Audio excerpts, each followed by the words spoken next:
दोस्तों, हमारे रोज़मर्रा के जीवन से जुड़े हुए बहुत सारी छोटी-छोटी समस्याएँ होती हैं, जिनको सुलझाने में बहुत सारे पैसे भी खर्च होते हैं।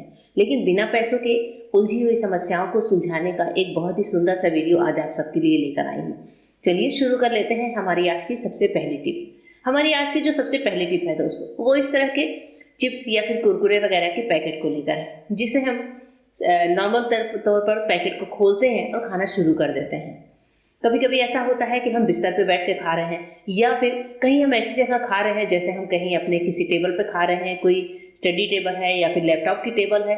लेकिन उस टाइम पर क्या होता है कि अब या तो हम इसे प्लेट में डालकर खाएं या फिर इसे रखते ही ये पैकेट पूरा गिरने लगता है। इसके लिए बहुत अच्छी सी टिप आज आपको देने वाली हूँ कि बिना प्लेट में लिए भी आप पैकेट को कैसे इजीली रखकर बहुत अच्छे तरीके से चिप्स के पैकेट को खा सकते हैं। तो इसके लिए सबसे पहले ऊपर वाले पार्ट को इस तरह से कट कर लीजिए या फिर आप फाड़ कर भी निकाल सकते हैं। अब इसके बाद से आपको करना ये है, जैसे हमने इसको नीचे रखा तो आप देख रहे हैं कि ये लुढ़क से जाता है। अब पैकेट है तो वो लुढ़कता है दोस्तों।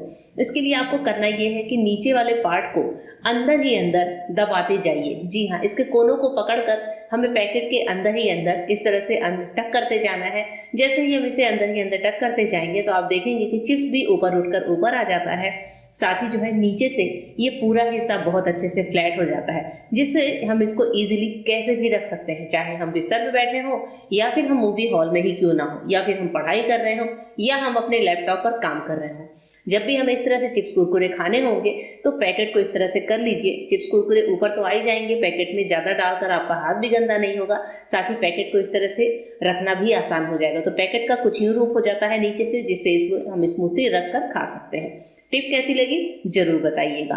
नेक्स्ट टिप है वॉश बेसिन को लेकर। हमारे आपके घरों में मेल्स सबके घर में होते हैं, यानी कि जेंट्स सबके घर में होते हैं, और वो अक्सर अपने इस तरह से ड्राई शेविंग जरूर करते हैं। आपने देखा होगा कि वॉश बेसिन में थोड़ा सा टेढ़ा होकर ये लोग जब ड्राई शेविंग करते हैं, कभी ट्रिमर से कभी रेजर से ही, तो वॉश बेसिन में छोटे छोटे बाल के टुकड़े बहुत ज़्यादा गिरे रहते हैं। और इस टाइम पर वॉश बेसिन को क्लीन करना बहुत ही दुखदाई सा लगता है, क्योंकि शेविंग तो मेल्स करते हैं और सफाई हम फीमेल्स को करनी पड़ती है। तो इसके लिए आपको एक बहुत अच्छा सा उपाय बताने वाली हूँ, जिससे अब आपकी रोज की सिरदर्दी खत्म हो जाएगी।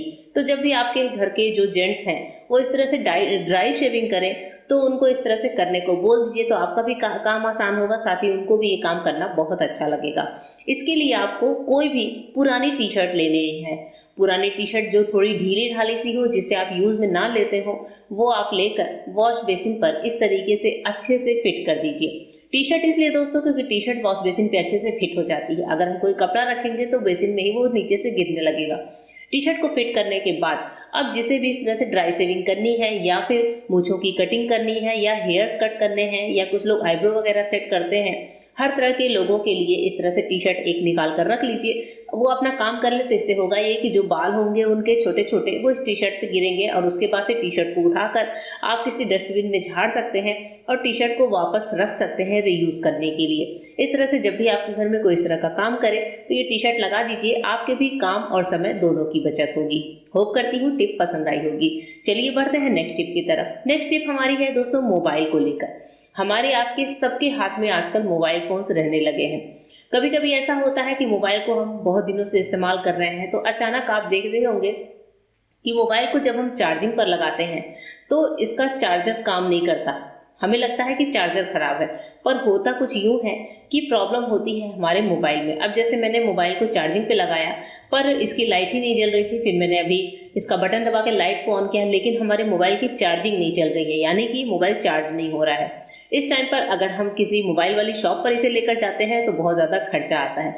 इसके लिए एक छोटा सा उपाय है कि आप पहले ये वाला उपाय जरूर करके देखिएगा, तभी मोबाइल को शॉप पर लेकर जाइएगा। अब इसका जो चार्जर पॉइंट होता है मोबाइल में, वहाँ पर कभी कभी ऐसा होता है कि थोड़ा सा कचरा सा जम जाता है, थोड़े रस्ट जम जाते हैं।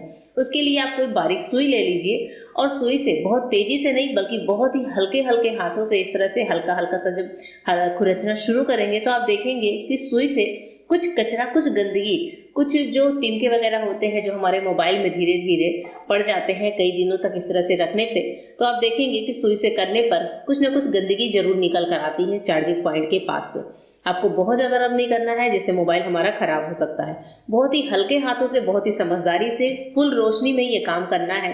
और उसके बाद से जब आप मोबाइल को चार्ज पर लगाएंगे तो आप देखेंगे कि आपका मोबाइल कितनी बढ़िया तरीके से चार्ज होता है। क्योंकि दोस्तों यहाँ पर कभी कभी थोड़ा सा जम जाता है कार्बन या फिर ऊपर की धूल गंदगी की जो एक परत सी होती है जो हमारे एटमॉस्फेयर में होती है, वो इस मोबाइल के अंदर भी घुस जाती है। तो उस टाइम पर जब हम इसे अच्छे से क्लीन कर लेते हैं तो और उसके बाद से जब हम इसे चार्ज करते हैं तो आप देखेंगे कि मोबाइल हमारा तुरंत चार्ज भी होने लगता है और इस तरीके से स्टोर पर जाकर हमें मोबाइल को रिपेयर कराने की भी ज़रूरत नहीं पड़ती है। तो मोबाइल की ये टिप कैसी लगी और इस तरह से आप कितने पैसे बचा सकते हैं, आई होप आपको समझ आ गया होगा। चलिए बढ़ते हैं आज की अपनी दूसरी टिप की तरफ। हमारी आज की जो नेक्स्ट टिप है दोस्तों, इस तरह के पड़े हुए पुराने जो कड़े होते हैं, जो बैंगल्स होते हैं, उनको लेकर है। कड़े वही जो मेटल के होते हैं, जो थोड़े हैवी वाले होते हैं। अब इसका जैसे नग थोड़ा सा निकलने लगा है तो ये कड़े मैं इस्तेमाल नहीं करती हूँ, लेकिन इन्हें ऐसे फेंकना भी अच्छा नहीं लगता है। तो क्यों ना इन कड़ों के साथ कुछ ऐसी टिप, ऐसी चीज़ शेयर की जाए जिससे हमारे ये कड़े भी जो यूज़ हो जाए, इन्हें हमें फेंकना भी ना पड़े, साथ ही हमारे ऑर्गेनाइजर के पैसे भी बच जाए। तो इसके लिए यहाँ पर मैंने लिया है कपड़ों वाली जो क्लिप होती है वही हमें चाहिए। तो जैसे मैंने 2 कड़े लिए हैं तो मैंने 2 क्लिप ली है। दोनों कड़ों का मैं 2 तरीके से आपको इस्तेमाल बताने वाली हूँ। इसके लिए आप अपने किचन या घर में कोई ऐसी जगह चुन लीजिए जहाँ पर आपने डबल साइडेड टेप लगा रखा हो या आप लगा सकते हैं। डबल साइडेड टेप लगाने के बाद क्लिप को डबल साइडेड टेप पर लगाइए और चूड़ी को क्लिप में फंसा दीजिए। अब ये जो चूड़ी है ये हमारा बहुत ही अच्छा सा ऑर्गेनाइजर बनकर तैयार हो गई है। इसमें हम कुछ भी लगा सकते हैं। कोई आपका स्पैटूला हो जिसका पीछे वाला पार्ट चौड़ा हो, कोई छन्ना हो, जैसे मैंने यहाँ पर सीजर लगाकर आपको दिखाया है। सीजर वगैरह होते हैं जो बच्चों के हाथ में आ सकते हैं, तो इस तरीके से उन्हें साइड में रखकर इस ऑर्गेनाइजर से आप अपने सीजर को हैंग कर सकते हैं। इसके अलावा दूसरा वाला जो चूड़ी है, जो क्लिप है, वो मैंने लगाया है वॉश बेसिन के पास, जहाँ पर मैं रखती हूँ अपने किचन के छोटे छोटे टॉवल्स। अब यहाँ पर मैंने 2 छोटे छोटे टेप लगाए हैं और चूड़ी को थोड़ा सा डिफरेंट तरीके से लगाया है। इसके बाद से हमारा जो माइक्रोफाइबर का क्लॉथ होता है जिससे मैं अपने गैस कुकटॉप को क्लीन करती हूँ, वो कपड़ा मैंने यहाँ पर हैंग कर दिया है। तो छोटा सा कपड़ा है, ज़्यादा इसमें वजन भी नहीं है और इस तरह से वॉश बेसिन के पास टंगा हुआ देखने में भी अच्छा लगता है। इस तरह से चूड़ी को आप रीयूज करके इस तरह के ऑर्गेनाइजर बना सकते हैं।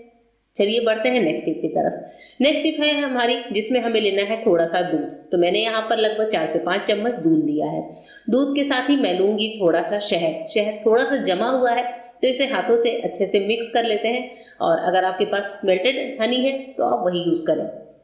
दोनों चीज़ों को मिलाने के बाद अब इसका इस्तेमाल हमें करना है अपने घर के किसी सदस्य के पैरों पर जिसके पैरों में होती है ड्राइनेस, इचीनेस या फिर पैर फटने की समस्या।